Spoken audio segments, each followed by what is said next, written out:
So today we're going to go through what I did to go from being a B average student, even failing a class, to getting straight A's and being confident enough to apply for medical school. Let's get started. So ever since I posted my application videos or even like my grades and videos about like how, I failed a class and you can still get in medical school, people have been asking me like, what did you do in that time that made you get better at studying or get straight A's, and like what did you use, what resources did you use? And so I kind of want to take you guys through like how my motivation changed, and then my study habits changed, and then just things I recommend in general. So yeah, I was a B average student. I failed a math class early on in college, and even in high school I was relatively B average, a couple A's here and there, but nothing too crazy. And a lot of it was because I truly didn't know what I wanted to do. And it wasn't until I failed that one math class that I was like, I am genuinely disappointed in myself and I know that I can achieve better. And it wasn't until I decided I wanted to become a physical therapist, prior to deciding I want to be a physician, that I realized, my grades matter and my grades are going to be important for getting me into some sort of graduate program one day. Once I found that thing that I really wanted to work towards, everything changed. I had a lot more motivation to study. I didn't mind studying so much. I started taking more relevant classwork like anatomy, and I realized I loved it. And it wasn't until I got an A in anatomy, which was the first A that I felt like I really, really worked hard for and studied really hard for and like had to really earn, that I was like, you know what? Like, I can do this. I can get A's in my other classes. I can retake that math class and get an A. And I can, whatever I set my mind to, I can do it. And that was a really kind of life-changing moment for me. And that's why, I always want to start off when I tell people what I did was that, find your motivation, find your reason to study before just trying to like jump into study techniques and study resources. Like, really tell yourself, like, why are you doing this? Like, why are you here? After that, I increased my capacity to take a little bit harder classes together. At first, I was doing just anatomy with some easy classes, and then I started sprinkling in like an extra bio, or I did my chemistries with some bio. Like, I kind of just sprinkled in some easier classes with those, but then started adding harder classes as I went, such that my capacity to take harder classes together kind of went up over time. And I get asked that a lot, like, is it worth taking a bunch of hard classes together? It's like, no, determine your capacity to do that. It's not worth getting poor grades just to get it all done faster, rather than just taking some extra time and getting all those classes done with A's, on your transcript. It's definitely worth just taking the extra time. Now, the part a lot of you guys are gonna be here for is like, what did I actually use to study and score higher marks? And before we get started, here's a disclaimer. There is no perfect resource. There's not one single resource that if you study, you're gonna do amazing in all your classes, because if there was, we'd all know about it. It's more about different resources, finding what's right for you, and study techniques. And in this video, this is just my study techniques and things that I changed. It's not necessarily like do this, this, and this. It's more like, try these things, these mindsets, these, ideologies when you're studying, and see if they work for you, because that's what I changed and that's what worked for me. So probably the biggest thing that I did that really changed the game for me was spaced repetition. Now, we know that spaced repetition is like key to really learning material and remembering it, long term, but people still don't utilize it to its max potential. And you can use spaced repetition in most situations, in most classes, and it really just comes down to someone who's gonna study a little bit every day versus someone who's going to cram before. And that's the kind of student I was at first. I used to cram, a day or two before the exam and just assume that that was the best way to remember everything, was not to try to learn it too far out from the exam and just do it before and then take it, which we know now, and it's pretty common knowledge, that that's not the case. And so what I did was I started just studying every single day, which is not what I did at the beginning of college when I was getting B's. But once I started getting A's, I was studying every single day, and it became a normal for me. I got very used to studying every day. It felt weird if I didn't study, a little bit, maybe like anywhere from half an hour to 2 hours a day was normal. And I would do it between classes. I would do it, and maybe I would get home from classes. I would spend like an hour relaxing. I'd study for a little bit, and then I'd just relax the rest of the night. That was the biggest change that I made, was doing stuff like that and just making studying more of a norm and just kind of part of my routine, rather than this thing I had to do right before the exam. Furthermore, I started using additional resources such as Khan Academy and YouTube, whereas before, when I was getting B's and F's, I was never using third-party resources. I was just learning from the class material and assuming that it was going to be good enough to get me high marks on my exams. When we have access to the internet, we have all this like data at our fingertips, and you could learn whole subjects without ever paying a single dollar through a bunch of resources like YouTube and Khan Academy.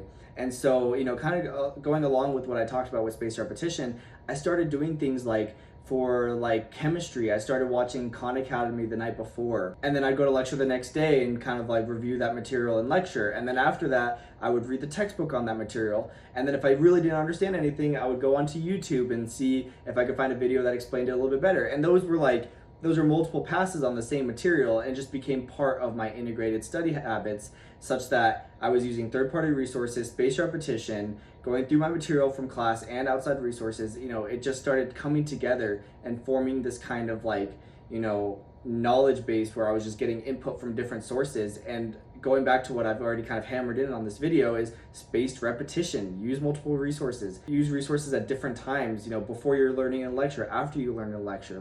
That was, if you take anything from this video, it's that. That is the key.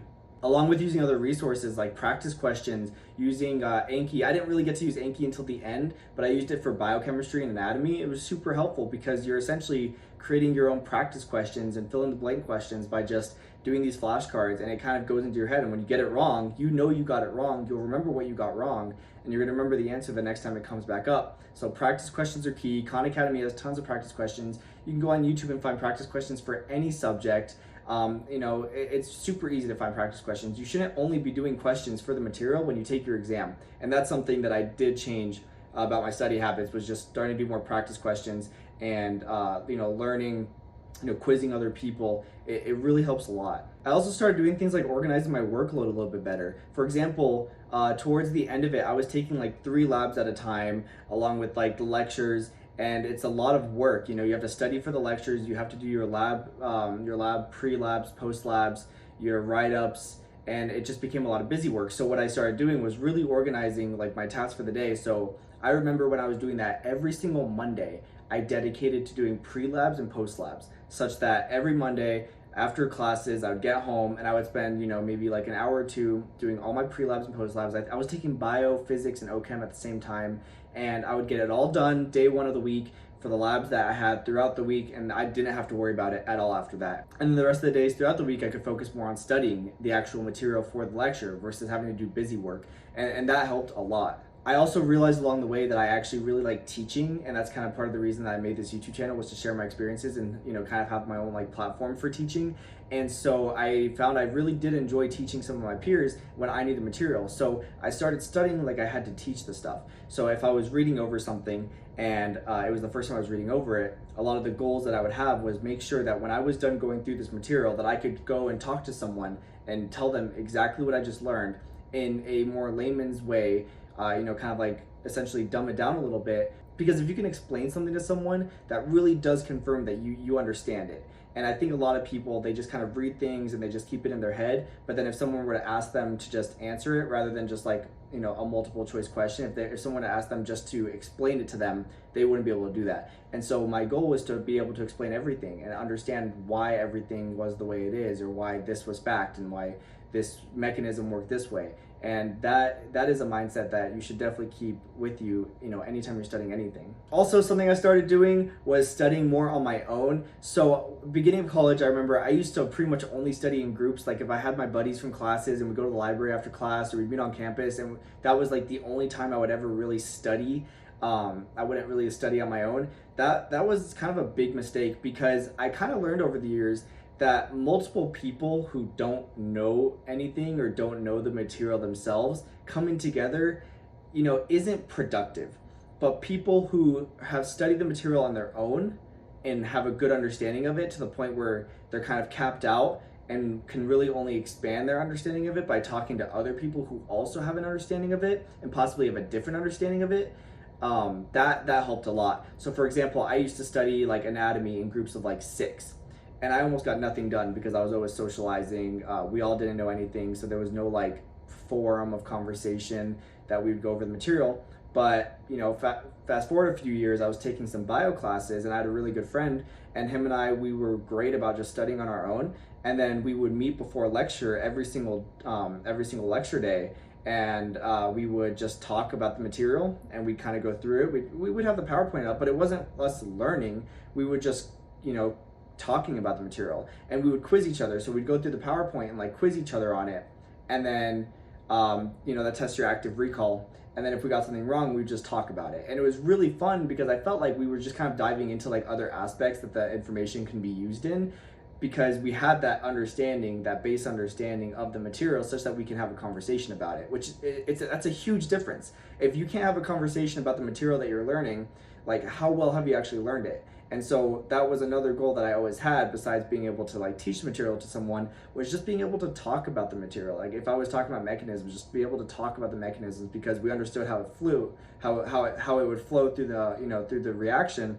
Or topics in bio, just being able to talk about the application of these topics, huge game changer, like just the biggest game changer. So yeah, those are pretty much the changes I made that really brought me from being a B average student to a straight A student and feeling confident enough to apply to med school. I found my motivation.